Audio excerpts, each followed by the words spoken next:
लकल हम्दि या अल्लाह अस्सलातु वस्सलामु अलैका या रसूल अल्लाह अम्मा बाद। सिलसिला है नाजरीन के सवालों के जवाब देने का।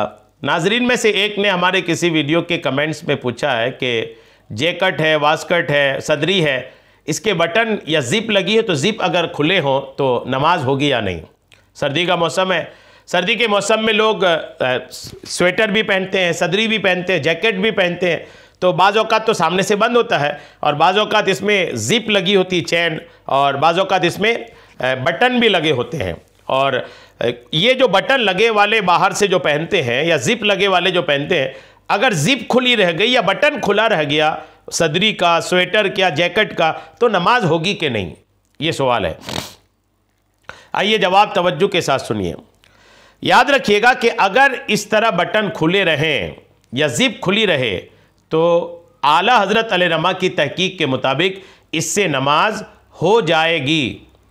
इमाम अहले सुन्नत आला हज़रत अलैहिर्रहमा फरमाते हैं, अंगरखे पर जो सदरी या चुग्गा पहनते हैं और उर्फ़ आम में उनका कोई बोताम भी नहीं लगाते और उसे मायूब भी नहीं समझते, तो इसमें भी हरज नहीं होना चाहिए कि ये खिलाफ मोताद नहीं, आदत के ख़िलाफ़ नहीं है। ये बटन खुला छोड़े रखना ये आदत के ख़िलाफ़ नहीं है, आदत में है ये। उमूमन लोग सदरी वगैरह के बटन बंद नहीं रखते हैं, खुला ही रखते हैं। तो खुला भी चलता है, बंद रखा भी चलता है। तो चूँकि खुला रखना ये आदत के ख़िलाफ़ नहीं है, खिलाफ मोताद नहीं है, इसलिए इससे नमाज में कोई फ़र्क नहीं पड़ेगा। ज़िप खुली है नमाज हो जाएगी, बटन खुले नमाज हो जाएगी, चाहे सदरी हो, चाहे जैकेट हो और चाहे कोई और स्वेटर वगैरह हो।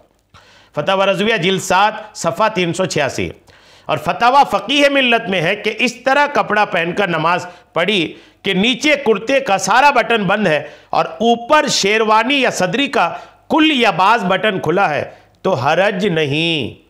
अंदर कोई कपड़ा है, कुर्ता है या फिर जुब्बा है, चुग्गा है, कुछ पहने हैं, इसके ऊपर सदरी वगैरह पहने हैं और उसके बटन अगर खुले हैं तो इससे नमाज में कोई फ़र्क नहीं पड़ता, नमाज हो जाती है। फतवा फ़क़ीह मिल्लत जिल्द 1 सफ़ा 174 में ये बात लिखी है। उम्मीद है बात आपको समझ में आ गई होगी। अल्लाह करीम हम सबको शरीअत के तमाम मसाइल सीखने, समझने और उस पर अमल की तौफ़ीक़ अता फ़रमाए। आमीन बिजाह नबील अमीन सल्लल्लाहु ताला अलैहि वसल्लम।